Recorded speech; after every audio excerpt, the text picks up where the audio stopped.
So this is from my mom's dear friend, Su Skog. Um,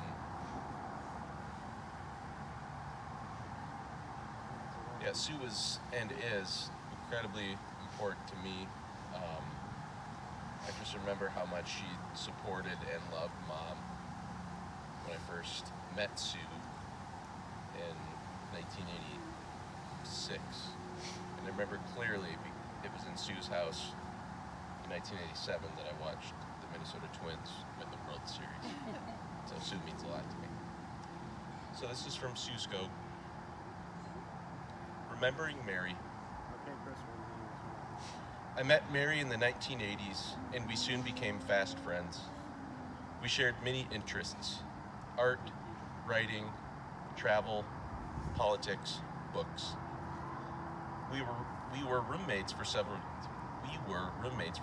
years on 12th Avenue, and the kids, Sam, Joe, and Sarah, would come to stay on weekends.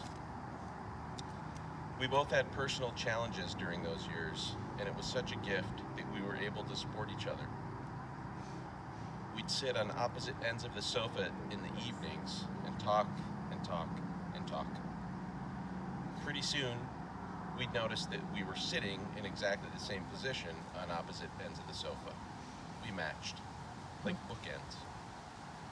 She'd tell stories about the classes she'd taken at St. Kate's, her professors, other students she met, and her most favorite person at St. Kate's, Sister Immaculata. As a single parent with 3 kids, she struggled. At that time, she struggled with self-esteem, and although it's hard to believe now when you look at her extensive and fabulous resume of professional experience, she questioned whether she had what it took to succeed in the workplace. One rainy day, Mary was sitting at our dining room table, filling out a job application. She was a bit blue over the process. She needed 3 published writing samples, and she just wasn't sure if anything would be good enough. She asked me to look at what she had, and she critiqued each one. We picked 2 of them, but none of the others seemed exactly right to her, and she needed one more. She sort of threw up her hands and was ready to set it all aside. But there was a deadline. So I asked her if she had anything else she would consider.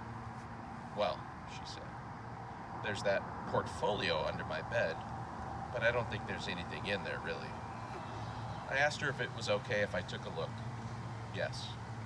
So I went in and dragged the portfolio out from under the bed, sat on her bedroom floor for a few minutes, and went through the portfolio page by page. One page made me do a double take. What's this, Mare? It was a lovely piece. Garrison Keillor's wedding announcement that Mary had designed or produced at the Minnesota Center for Book Arts, hidden in a dusty portfolio under the bed. Do you think this might work for one of your samples? I asked. She got the job. And from then on, for years and years, whenever one of us had a lapse in professional confidence, we'd call it the Garrison Keillor wedding announcement syndrome.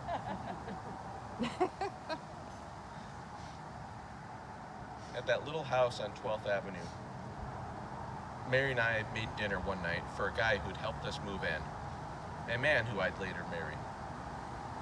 On 2 of the most important days of my life, Mary stood with me, my wedding day and the day our son was born. My husband had broken his jaw just before I was due, and it wasn't clear he'd be able to be the labor coach.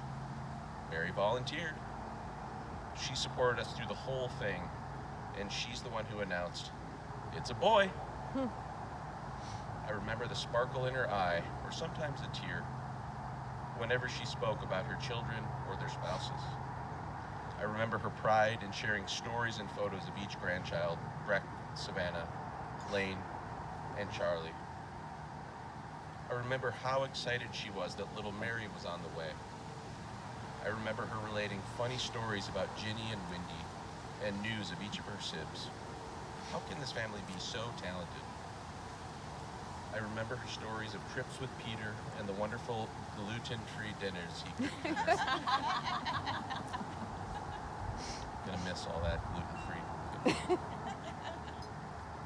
I remember her devotion to her board of trustees, of which I, for a time, had the great honor of being chairman. I remember sharing croissants and jam in Paris, her red wedding dress, and seeing her dance at Joe and Lauren's wedding. I remember her red alpaca coat and her birthday parade. I remember a little red heart she texted with one finger. I loved her and I will never forget. Su Skog.